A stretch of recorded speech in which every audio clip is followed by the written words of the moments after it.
السلام علیکم دوستو، میں ہوں حمزہ احمد صدیقی اور آپ دیکھ رہے ہیں وصل یار۔ تو دوستو آج ہم بات کرنے والے ہیں کہ کیا وجہ تھی کہ ابو لہب نبی کریم صلی اللہ علیہ وسلم پر ایمان نہیں لایا تھا۔ ابو لہب کا اصلی نام عبد العزیٰ تھا اور ابو لہب اس کا لقب اور کنیت ہے۔ اس کی اصل کنیت ابو عتبہ تھی، لیکن اس کے والد عبد المطلب اسے چہرے کے خوبصورت اور سرخ ہونے کی وجہ سے ابو لہب بلاتے تھے۔ بعض کتابوں میں اس کی خوبصورت چہرے کے ساتھ اس کی آنکھ کی خرابی کا بھی ذکر ہوا ہے۔ ابو لہب کی والدہ لبنہ، جو حاجر بن عبد مناف کی بیٹی اور خزاع قبیلے سے تعلق رکھتی تھی، ابو لہب اس کا اکلوتا بیٹا تھا۔ ظہور اسلام سے پہلے ابو لہب کی زندگی کے بارے میں کوئی خاص معلومات نہیں ملتی ہے، لیکن سورہ لہب کی دوسری آیت ما اغنا عنہ مالہ وما کسب، ترجمہ اس کا مال اور جو کچھ اس نے کمایا اس کے کام نہ آیا، اس آیت سے معلوم ہوتا ہے کہ ابو لہب بھی اکثر قریش کی طرح کاروبار کرتا تھا اور اس نے زیادہ مال اور دولت اکٹھا کیا ہوا تھا، جس کو قرآن نے بیان کیا۔ اسی طرح تاریخ میں ابو لہب کے متعلق ایک واقعہ ملتا ہے کہ جناب عبد المطلب نے ایک سونے سے بنی ہرن کو کعبہ میں ہدیہ کے طور پر دیا، تو اسے ابو لہب اور اس کے ساتھ کچھ دوسرے افراد نے چوری کر لیا۔ چوروں کو گرفتار کرنے کے بعد ان کے ہاتھوں کو کاٹا گیا، لیکن ابو لہب کے ماموں نے خزاع قبیلے والوں کو اس کے ہاتھ کاٹنے سے روک لی۔ اسی طرح ایک اور واقعہ ابو لہب کی شخصیت کو بخوبی ظاہر کرتا ہے کہ جب محمد صلی اللہ علیہ وسلم 8 سال کے ہوئے تو حضرت عبد المطلب نے بستر بیماری پر اپنے بیٹے کو اکٹھا کیا اور حضرت محمد صلی اللہ علیہ وسلم کی سرپرستی سنبھالنے کی وصیت کی۔ تو ابو لہب نے سرپرستی قبول کرنے کے لیے کہا تو عبد المطلب نے جواب دیا، تم اسے اپنے شر سے دور رکھنا، اور پیغمبر محمد صلی اللہ علیہ وسلم کی سرپرستی ابو طالب کے حوالے کر دی گئی۔ ابو لہب کی اسلام کے ساتھ دشمنی کے باوجود بعض مقامات پر ابو لہب نے ابو طالب اور نبی کریم صلی اللہ علیہ وسلم کی حمایت کی۔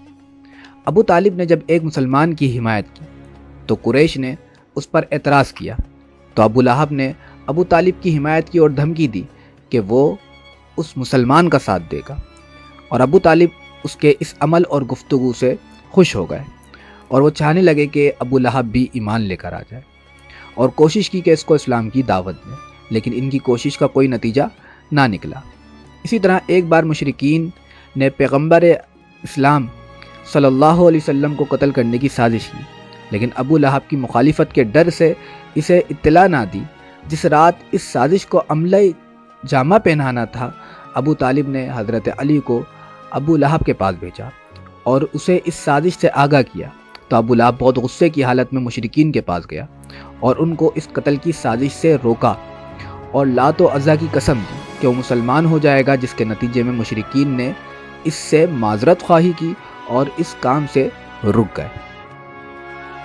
تو دوستو ان سب باتوں سے معلوم ہوتا ہے کہ ابو لہب مشرک نہیں تھا۔ پھر آخر کیا وجہ تھی کہ وہ اسلام نہ لایا؟ تو دوستو ابو لہب کے ایمان نہ لانے کی کئی وجہ ملتی ہیں، جس میں سے ایک ابو طالب کی ذات ہے۔ تاریخ سے معلوم ہوتا ہے کہ ابو لہب اور ابو طالب کے درمیان اچھے رابطے نہیں تھے، اور حضرت عبد المطلب کے بعد بنی ہاشم کا اختیار ابو طالب کے پاس تھا، یعنی وہی سردار تھے، اور نبی کریم صلی اللہ علیہ وسلم کی ابو طالب حمایت بھی کرتے تھے۔ تو ابو طالب کی مخالفت کی وجہ سے ابو لہب ایمان سے محروم رہا۔ دوسری وجہ یہ بتائی جاتی ہے کہ عرب قبائل سے جنگ کا خوف تھا، اور ابو لہب اسلام قبول کرنے کا معنی پورے عرب قبائل کے ساتھ جنگ کا اعلان کرنا سمجھتا تھا، اس وجہ سے شاید وہ ایمان نہ لایا۔ اور تیسری وجہ خاندانی تعصب اور خاندان کی طرف رجحان تھا، یعنی ابو لہب کی زوجہ ام جمیل بنت حرب، جو کہ ابو سفیان کی بہن تھی، جس کا تعلق بنی امیہ سے تھا، جس کے نتیجے میں ابو لہب بنی امیہ کی حمایت کرتا تھا، اور دوسری طرف اس کی والدہ کا تعلق خزاع قبیلے سے تھا، جو کہ قریش سے کینہ رکھتی تھی، اور اس وجہ سے بھی ابو لہب ایمان نہ لایا۔ بالآخر جنگ بدر کے 7 دن بعد عدسہ نام کی بیماری کی وجہ سے ابو لہب وفات پا گیا۔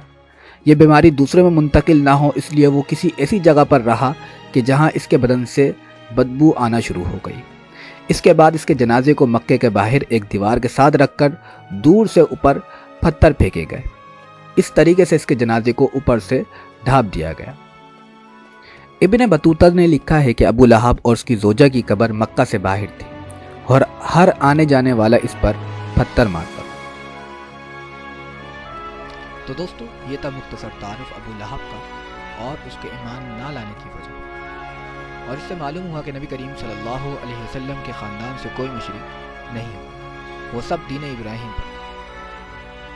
تو دوستو، آج کی ویڈیو کو یہاں تک ہی رکھتے ہیں، ملتے ہیں اگلی ویڈیو میں اسی اپنے پن کے ساتھ۔ ویڈیو کو لائک اور شیئر کرنا نہ بھولیں۔ السلام علیکم ورحمۃ اللہ۔